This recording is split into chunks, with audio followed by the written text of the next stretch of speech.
வணக்கம். தேசம் சிறப்பு செய்திகளுக்காக நான் உங்கள் ரேவதி குணால. ஏப்போவில் மலேசிய சீரடி பாபா சமாஜம் 19ஆம் ஆண்டு திருவிழா.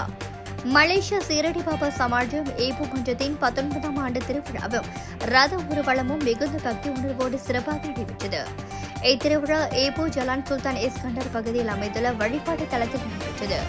பக்தர்கள் பெருமளவில் கலந்து கொண்டு வழிபாடுகளில் ஈடுபட்டதோடு ரத ஊர்வலத்தில் உற்சாகமாக பங்கேற்றனர்.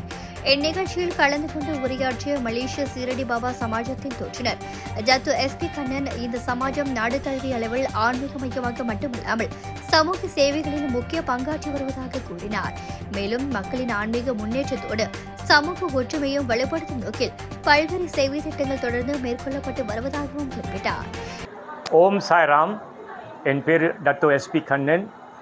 நான் வேர்ல்ட் ஷிரடி சாய்பாபா ஆர்கனைசேஷன் சேர்மனாக இருக்கேன். மலேசியாவில் ஷிரடி சாய்பாபா சொசைட்டி மலேசியாவுக்கு அட்வைசராக இருக்கேன். இன்றைக்கி ஈப்போ பாபா சென்டரில் 19வது ஆண்டு விழா. இந்த ஆண்டு விழா ரதத்தோடு ஒட்டி வரும். இது 10 நாள் திருவிழா. அதுக்கு முன்னதாக 9 நாள் கலை நிகழ்ச்சி, ஷிரடி சாய்பாபா கலை நிகழ்ச்சி 9 நாள். தினந்தோறும் விதவிதமான நடனங்கள், பாரம்பரிய நமது நாட்டிய நடனங்கள், அப்புறம் கருவிகள், நம்மளோட தபேலா, வீணை, இந்த மாதிரி எல்லா கருவிகளும் நம்மளோட பாரம்பரிய கலை நிகழ்ச்சியை வளர்ப்பதற்காக இந்த 9 நாள் திருவிழா. இன்றைக்கி 10வது நாள் ரத யாத்திரா. இந்த ரத யாத்திரா, பாபாவோட ரத யாத்திரா மூலியமாக இன்றைக்கி மலேசியா முழுதும் இன்றைக்கி எல்லாருக்கும் ஷிரடி சாய்பாபா ஆறுன்னு தெரியும் என்று சொன்னால் இந்த ரத யாத்திரா தான். அந்த அளவுக்கு இன்றைக்கி மலேசியாவில் ஷிரடி சாய்பாபா பேரில் அன்னதானம் 365 நாளும் தினந்தோறும் காலையில் பசியார, மத்தியான சாப்பாடு, சாயந்தரம் ஈவினிங் டீ, அப்புறம் ராத்திரி அன்னதானம். மலேசியா முழுதும் 15 பாபா சென்டரில் ஒரு நாளைக்கு குறைஞ்சது 15,000 பேர் நம்மளுக்கு அன்னதானம் போட்டுக்கிட்டு இருக்கோம். அதே சமயத்தில் மலேசியா மட்டும் கிடையாது, உலகெங்கும் இருக்கிற 8 ஊரில், யூரோப்பில் ஆஸ்திரியா, போலண்ட், லண்டன், மாரிஷஸ், இப்போ அடுத்தது கென்யாவில் திறக்கிறோம், நைரோபி, இப்படி பல நாடுகளில் 8 ஊரில் நம்ம அன்னதானம் போட்டுக்கிட்டு தான் இருக்கோம்.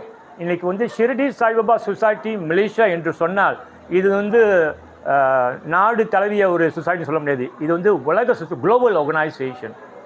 It's global. அந்த அளவுக்கு பேர் புகழ் பாபா அப்படி ஏற்றி கொண்டு வச்சுருக்காருன்னு சொன்னால் அவரோட ஆசீர்வாதம். நம்மளோட சேவை என்ன சேவை செய்கிறோம்? அன்னதானம். அப்புறம் பிள்ளைங்களுக்கு, படிக்கிற பிள்ளைங்களுக்கு எத்தனையோ பேர் என்னை பார்ப்பாங்க, எனக்கு இந்த காசு பற்றாக்குறை. நான் அரசியலில் இருந்திருக்கேன். இன்னும் நான் மாயிக்கா கிளை தலைவர் தான். அப்படி பிரச்சனைன்னு வந்தாங்கன்னா நான் Tan Sri Datuk Seri doctor S.A. Vigneswaran அவர்கிட்ட நான் ரிஃபர் பண்ணுவேன். அவரும் என் மூலியமாக எத்தனையோ பேருக்கு MIED மூலயமா நம்ம உதவி செஞ்சுக்கிட்டு தான் இருக்கோம். படிக்கிற பிள்ளைங்களுக்கு லோன் கொடுத்து செஞ்சுக்கிட்டு தான் இருக்கோம். இந்த விழா பக்தர்களின் ஆன்மீக ஈடுபாட்டையும் சமூக ஒற்றுமையும் வெளிப்படுத்தும் வகையில் சிறப்பாக நிறைவு பெற்றது என்பது குறிப்பிடத்தக்கது. இத்துடன் இன்றைய செய்திகள் நிறைவடைகின்றன.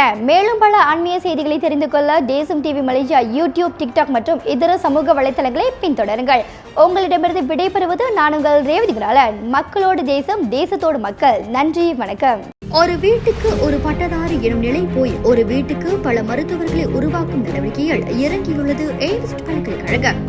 இந்திய மாணவர்களின் எதிர்காலத்திற்கு அடித்தளம் அமைக்கும் எய்ம்ஸ் பல்கலைக்கழகம் MIED வழி மாணவர்களின் பொருளாதார பிரச்சனையை கல்வி உபகார சம்பளம், கல்வி கடனுதவி மூலம் தீர்த்து வைக்கிறது. எய்ம்ஸ் பல்கலைக்கழகம் தரத்தில் உயர்ந்தது, போதனைகள் சிறந்தது, மாணவர்களுக்கு நிலையானது. இன்றைய நாடுகள் எய்ம்ஸ் பல்கலைக்கழகம்.